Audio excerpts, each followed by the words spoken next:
Ow. Ow. Ow. Ow. Ow. Ow.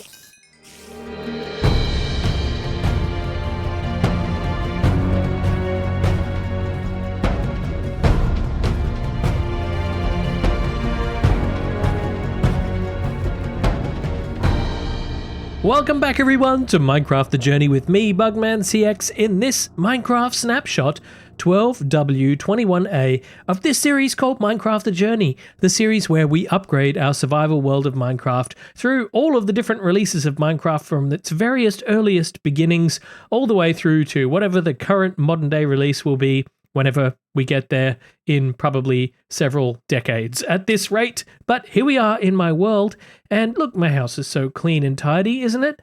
But in between episodes, I've been doing some work out here as well.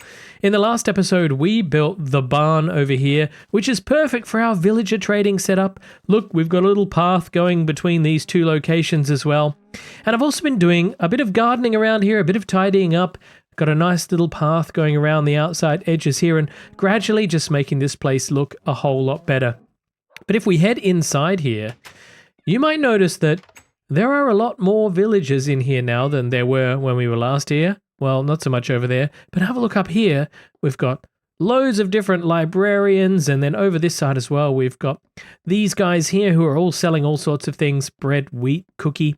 And I've been spending my time filtering all the villagers to try and get, let's have a look over here more closely, to try and get the best trades out of each of them that I possibly can. And right now, I think I've got the lowest trade for pretty much everything except for a couple of armor pieces. So we've got a little bit more work to do there. But, you know, as I see better trades, I just continuously update these guys. And that's been very time consuming. Oh, look, enchanting table. Look, so much has changed. We've got a nether portal. Look, why don't we just go on a little bit of a tour?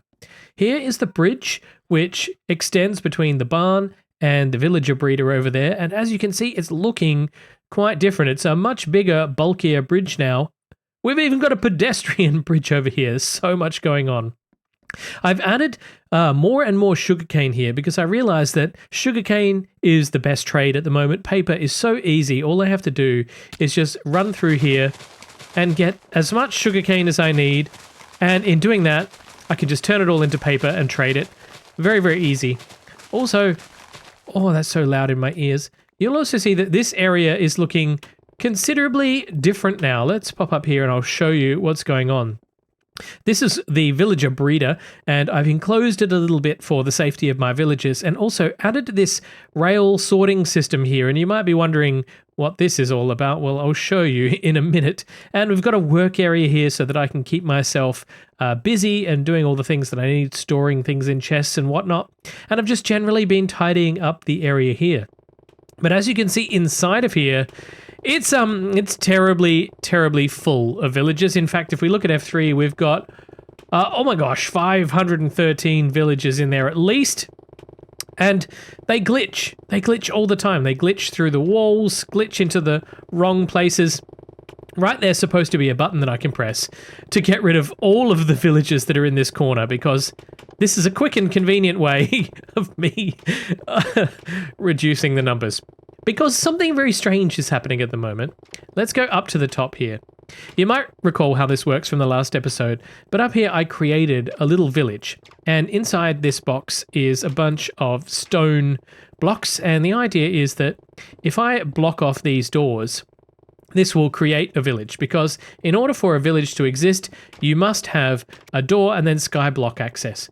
But somehow this village works with all of these blocks filled in across all of these doors, and I don't know how. I think it's because it checks 5 blocks in a direction. I can't be sure. I'm not an expert. But my thought process was that if the villager breeder gets too full of villagers and too noisy like it is down there, I can just come up here and break all these blocks, which will destroy all the villagers, and the breeding should stop. But guess what? The breeding doesn't stop. They just keep going, and they just breed. Once I even had an explosion here. A creeper came up behind me. I should actually block this off because I haven't put the gates in there. But a creeper came up and it exploded this whole front section, and 300 plus villagers just exploded out everywhere. I didn't catch it on camera. And that's what caused me to rebuild a lot of this. But look, they've just bred back up. They've bred back up. So let me show you the features that I have installed here. First and foremost, we have this little rail system, which is quite straightforward. We have a gate here to allow the villagers to come forward, but they can't proceed past the gate. We have a dispenser full of minecarts here, which I can dispense at my whim like this, and I can check the villager and say, hey, do you have things that I want? Nah, this guy doesn't. So we'll press that button and that villager will just disappear. And then eventually, I'll show you up here, eventually the minecart will return. Here it comes. The minecart will return sans villager. And it will go into this chute here. And this chute is quite convenient because I can just go double right click and it will drop a minecart down. Push it back a little bit because I couldn't find a good way of automatically doing this. And I can inspect the villager to see what it is. You're not what I want. Get out of here. Bring down another one. Check if it's one that I want. No, I don't want a butcher. Get out of here. And so on. And it's really quite quick. And I've been able to filter through these villagers really, really fast. I think you've probably figured out what's going on here. But these villagers are taking suffocation damage until they pop around to about this point here where they somehow fall out of the minecart and then they just disappear and I don't really know what's going on. It's like an X-Files mystery. But then the minecart will go up here and it will queue up back into the system. So this has been really great. Now I am aware that it's possible to use redstone to change the direction of rails. At least I'm pretty sure. But I couldn't get this to work. I wanted this to work in such a way where I could redirect this rail this way or that way. So for the moment, if I want to send one of the villagers down to the... Oh, you're a ghost villager, aren't you? They pop out of here and they just ghost around everywhere. I can adjust the rail and just send it off. So I'll show you what that looks like if we just pop out a villager here really quickly. And let's say we want to send you down. Oh, okay. If they go off this track, it doesn't work, but off you go. And I can follow the villager down here if I want to. And it will just pop out somewhere inside the barn here, and then I can sort it out later. But I've also, as I said, made this beautiful little bridge over here because I found that I was constantly crossing the river either up here, which I didn't like, or I was swimming across the river and clambering up the cliffside here to get up here and do all the chores that I needed to do. So instead, we can now cross this nice little bridge to and from the barn, and yeah, I love it how things are coming together. It is amazing what installing some paths will do. Paths just make the world feel a bit more alive and a bit more trampled and lived in. But I'm really enjoying myself here. Filtering. We're calling it filtering. Filtering the villages. One of the goals of this series is to explore the changes to the game as the game develops and unfolds with each release, including the snapshots. And sometimes there are changes which are big, and sometimes there are changes which are small. For example, beneath my feet here, you might notice that the gravel texture has now changed. It's changed from what it was previously to what it is now. Okay, yeah, I mean, that makes sense, doesn't it? But this, to me, is a much more familiar gravel texture, because for the periods of the game in which I was playing, this is the gravel texture that I came to know. There are other simple things too, like buckets. Buckets stack, empty buckets, that is. Buckets will stack to 16, something that you just weren't able to do previously. And in this version as well, there is a brand new item added to the game, which is going to transform how we play. And I know that I've said that before, but this one really, really will. We're going to need a blaze rod from our water-activated blaze farm. Sorry. We're going to need an ender pearl, which we can get from our enderman farm, which we built in the end, which is accessible here in the nether hub. Oh gosh. And I'm still getting all my achievements again because my achievement data got reset. You know what's funny? I've been using these negatively stacked ender pearls for so long that I completely forgot that I even built an ender. So we'll head over there and get ourselves some actual legit ender pearls. They're not working. Hello? Oh, okay, one. No, you're not even angry at me. Oh, now they're angry at me. Okay. That was very, very strange. Let's head down and do some slaying. Ha! Give me your big green balls. Oh no, they're after me. They're after me. Why? This is supposed to be all slabbed.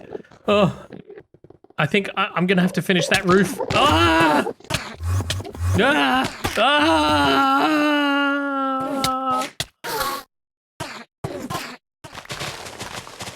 What a way to go. There is nothing worse than avoid death. Nothing. You know the worst thing? Oh, I lost a pair of feather falling boots in that debacle. Hi. Me again. So, how's business? Yeah, I know I'm your only customer, but it's polite to ask. Hi, yeah, I'm in the market for one of those, please, and thank you very much. And you, I'm in the market for one of these, please, and thank you very much. Hi, yeah, I'm in the market for one of those, please, and thank you very much. And hi, yeah, I think I might buy one of these. Thank you very much. Now, where was I again? Blaze rod, ender pearls, the easy way, and some obsidian. Now, you may be wondering to yourself, what do all these things have in common? Ender pearl, blaze rod, and obsidian, not the most commonly associated things within the world, but with a blaze rod, we can make blaze powder. And with blaze powder and an ender pearl, we can create an eye of ender. And with an eye of ender, we can now surround this in obsidian and get, wait for it, the ender chest. This is a brand new storage device that allows us to store items and access them from anywhere in the world. I can't wait to try this out. I thought that the best place to place one of these ender chests might be right beside my bed. Because, you know, you wake up in the morning and you might want to access some stuff inside the chest. Check it out. It's got sparkly stuff. Now, the interesting thing about this chest as well is that it's emitting a light level of 7. So technically, this is a light source. Let's have a look inside. Opening up the ender chest, we can... come in? Wait, who is that? Where's that coming from? No? Hello? What are you doing in my bathroom? And how did you even oh yeah, oh no, I broke my painting. How did you even get in here? It's super lit up. Radio. Back to, I'll just put this back. Back to the ender chest. Yes, so it sparkles, it emits light, and when we open it, we've got access to an inventory.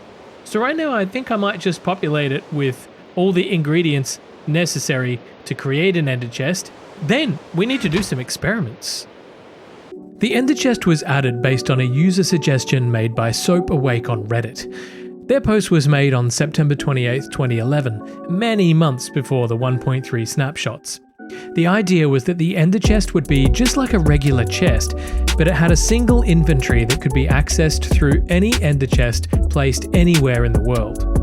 Jeb added this item, saying on Twitter, "Added a new block that was suggested on Reddit 7 months ago. It's very useful." The ender chest was added exactly as the original idea had stated. There was only ever one ender chest inventory within the entire world, accessible from anywhere, and all players could access the same inventory. This idea was a hugely useful mechanic. Suddenly you're able to access a single inventory from anywhere in the world, and even use this to transfer items between players instantly, regardless of how far apart they are in the world or even if they're in the same dimension. Not everyone agreed that this was the right way to do it. Tarks on Reddit suggested that the ender chest should be like a private dimension chest, which means that each player's inventory would be unique to them. Jeb responded, "I understand you would want the chest to be personal from a convenience standpoint, but here are my thoughts on the topic. Please let me know if you think I'm totally out of hand. The ender chests are really useful. I mean, really useful. I want them to have a drawback. In this case, it's your items aren't safe. Secondly, it makes more sense in the Minecraft world that all of your items reside in the same place. The end doesn't have a personal connection to your character, it's just the end. So let's see just how useful this is. I've got an inventory full of some stuff that I might need at some point, some iron, my fortune pick, a full set of backup armor because, you know, I'm all about rocking the armor, and maybe a compass in case I get lost, just stuff like that. And I'm going to pop up here to the ender chest, open her up, and we'll just put in the glowstone for now. Now let's run downstairs because I've placed another chest down here and it's right here in my living room. If I need some glowstone right now for some reason, yes, we have glowstone. All right, let's pop our fortune pick in there as well. And for the moment, I'm just going to run right over here to the trading hall. I'm going to place down a brand new ender chest and theoretically, I should have access to all of those things too, which means that as long as I carry some ender chests with me, I should be able to plonk one down anywhere in the world at any time, and I should be able to pick up the items inside. So let's do that right now. We'll just plonk an ender chest right here and have a look at... Hello? I'm getting all distracted. There's a hole in my floor. And we'll have a look inside. Yes! We have our Fortune 3 pickaxe. All right, let's pop another item in here. We'll pop our compass in here, and I'm going to pop myself into the nether, and I'm going to drop an ender chest right near my world spawn portal. World spawn portal. Now, where's a nice place? Maybe just here, right by my fake end portal room. I'll plonk it down here, and if we have a look inside, absolutely yes, we've got access to everything that we need inside of here. So let's just place all of the diamond armor in there, and I'm going to go right on through here and plonk myself into the end. Oh, I hate doing that. I really need to fix this platform as well. It's a bit deadly at the moment. And what we'll do is we'll just pop up here to the moon base, which I haven't been to in ages. Rocket's still here. Moon base is still here. I love this little moon base. And we're going to put an ender chest inside the moon base because if we ever come out to the end and we forget to bring something that we need, maybe it's food, maybe it's something else, we can... I thought they fixed that. We can pop here to the... Where's a nice spot? Right here under the creeper face. Bang! And yes, we have access to our ender chest inventory again from anywhere in any dimension. This is incredible. But you might have noticed that with the ender chest having a shared inventory within the world, this includes all players. That means on a multiplayer server, every player has access to all of the items that I just placed in the chest. And is that a good thing? I'm not sure. What's that chicken doing? I'm getting too distracted today. Is that a good thing? I don't know. On a multiplayer server with griefers or untrustworthy players, it means that they could potentially steal all of my diamonds. I guess the ender chest would have been better used for sharing items. So maybe we should have a go at that. So let's say you're just building your pop-up crafting table system and then you realize, oh man, I didn't use a sticky piston and I don't have any slime balls and I'm so far away from the slime farm. Oh, hey, Bug Friends Online. Hey friend, I totes made a piston without a slime sticky thing. Lol, you got any slimes? Hey, dude, yeah, I'm totes here right now. How many you need? Just a few. Okay, thanks. And then, dude, get some slimes. Get me those slime balls. Killing the slimes. Picking up, five will do. Pop them in the ender chest. And our friend should now have access to 5 slime balls. Oh my god, that is amazing. Now I'm going to leave this one open, and over here, I'm going to get a few more slime balls. Haha, thank you very much. I want to see if they pop into the chest immediately. Do they? Yes, they do. So I can basically write a message to my friend if I want as well. That is amazing.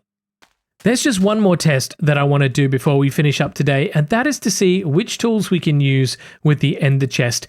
If I just punch it like a regular chest, I'm not really getting anywhere, am I? And you can see that it's actually emitting these particles from the obsidian block. And I guess that makes sense because we used all that obsidian to craft it. So I think I could probably stay doing this for a long time, and it would probably take an extremely long time before this thing breaks. And if I did it, I'm wondering if it'll even drop anything. But I don't think I want to sit here and wait for it. So we're going to move to test number 2, which is the Silk Touch pickaxe, and predictably, we get our ender chest back. So let's try that again, this time with a regular axe, because again, chests you can break because they're made of wood, but this thing being made of obsidian, yeah, as I suspect, this is not the right tool for the job.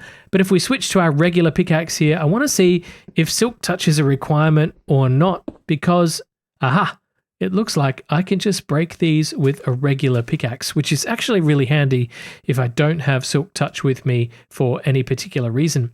And I get my ender chest back. That just means that I need to carry at least one ender chest around and any old pickaxe that can break obsidian, and I'll be able to access a whole second inventory. Well, that's all we have time for in today's episode, so thank you once again to my wonderful patrons for all of that amazing support, and thank you to you for watching. I'll see you all in the next episode. Until then, this has been Bugman CX. You've been watching Minecraft The Journey. Bye-bye!